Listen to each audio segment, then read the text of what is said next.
So parenting's been on my mind, in case that's unclear. And parenting techniques and psychologies sort of get popular and take over in the same way that like fashion trends get popular and wax and wane. I imagine that many of you were parenting or being parented in the Dr. Spock era. Now there's a trend of gentle parenting is a recent trend. And most recently, if you were to talk to almost any child psychologist, is there a child psychologist in the room? Great, okay, all right. If you were to talk to any child psychologist or parenting specialist, you're gonna be told one term, which is called special time. Special time. Now, I talk to a lot of child psychologists. I have many children. I work with a lot of your children.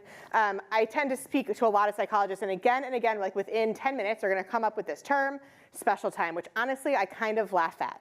All of these like big degrees and all they could come up with was special time. That's what we're gonna call it.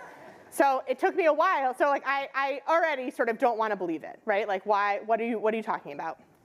What they're talking about is giving time to your kid for 5 minutes every day that is bound in that time, 5 minutes, where they get to direct the play, where you don't have anything on you to distract you or another child to distract you, where you praise them, you reflect what they're saying, you imitate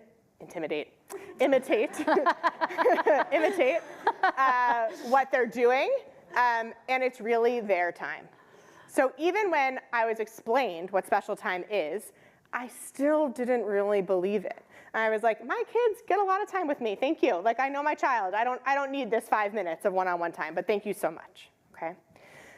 Which is funny, because special time is actually a millennia of tradition in Judaism that we have had for so long. In this week's Torah portion, and in many Torah portions, we talk about something called moedim. A moed is a set, bounded amount of time that is special in our year, right? So in this week's Torah portion, they talk about the moedim of Passover or Shavuot, these times when you come and bring a sacrifice to the temple, right? Times where we would all sort of agree, right? Like, good, family time, time to maybe check in with yourself, right? These big holidays. But they also call a different time moedim. They say that moedim also happens each and every day. That special time also happens in the morning and in the evening. In other Torah portions, they talk about the afternoon, but not this one, where people are supposed to, the Israelites, are supposed to bring a sacrifice to the temple every morning and every night, depending on where they're at that day, right? If something wonderful was happening to them that day, then they would bring a gratitude sacrifice and take a moment, yes, to sacrifice, but also to say, I'm really grateful. Thank you, God. Thank you, me. Thank you, my family, right? If something was really horrible that was happening that day, or maybe they messed up, they would bring a sin offering, an offering that says, I'm really sorry, I messed up, and I want to try to do better. They had these moedim, these special times set each and every day. In the 18th century, different Jews, following sort of different practices, came up with a different version of special time and actually came up with special space. So Yisrael Salanter, who is seen as like the father of the Musar movement, Musar is, and I'm going to read it because I don't want to get it wrong, is a Jewish ethical and spiritual practice focused on developing character traits and cultivating inner spiritual growth. So Musar is this idea of focusing on different characteristics, different midot, and thinking like, how can I do this better?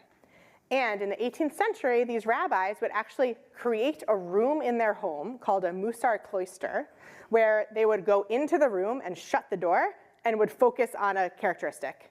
And that's all they would do, is just focus on this characteristic. So they would think to themselves like, okay, so today I'm thinking about compassion. When was I compassionate recently? To whom was I compassionate? To whom was I really not compassionate? How do I need to make this better? And when they were done, it would be a set amount of time in the same way that our special times are a set amount of time. And then when they were done, they would leave and they would go about their day. And they wouldn't mull over compassion, but when faced with a situation where someone was annoying them, where someone like really pissed them off, they may just act a little bit more compassionately. So those are two examples of the ways in which special time or moedim happen in our Jewish history. But how could we do that today? Well, for one, those sacrifices, those sacrificial times, morning and night, turned into our prayer times, right? That some Jews decide to pray morning, afternoon, and evening.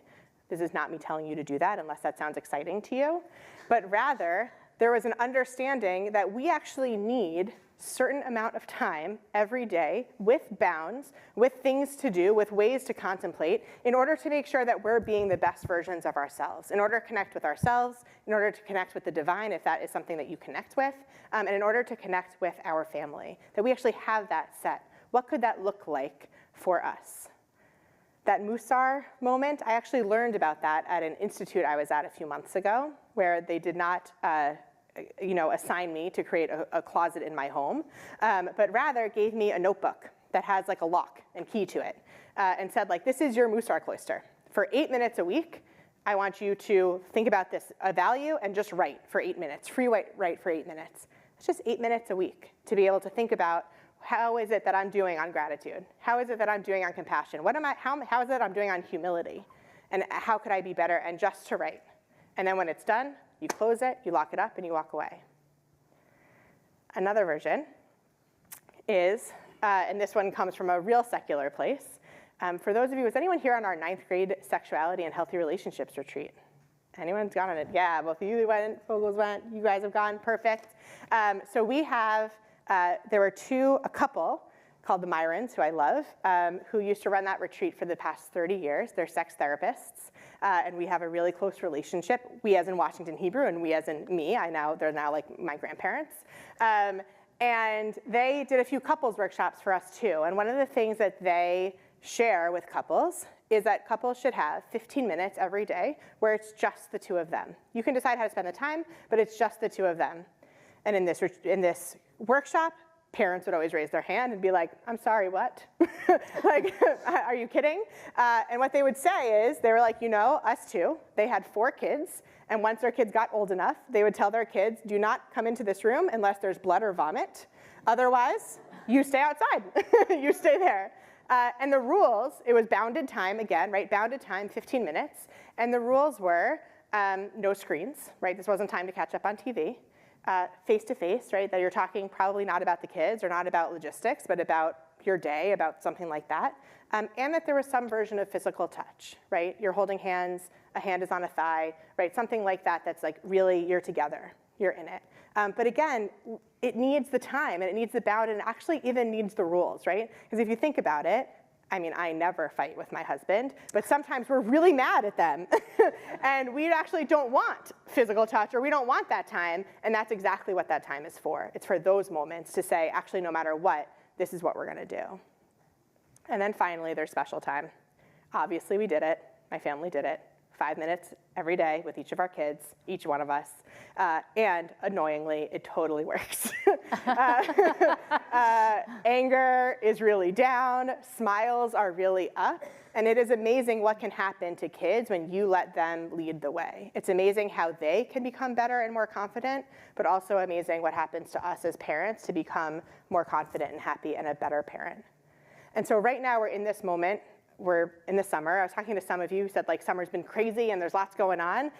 True, and also there's a little bit of extra time, I hope, where it's a time, I think, naturally, where we think about like, what do I want to set up for the year to come so that I am the best version of myself in the year to come? How can I be the best wife, a better wife? How can I be a better mom? How can I be a better friend? How can I be a better sister, brother, father? How can I be a little bit better?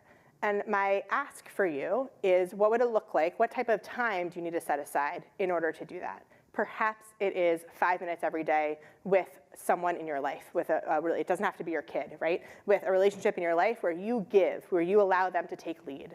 Perhaps it is some time with your partner that is just the two of you, not in front of a TV, that is just how you want to spend it.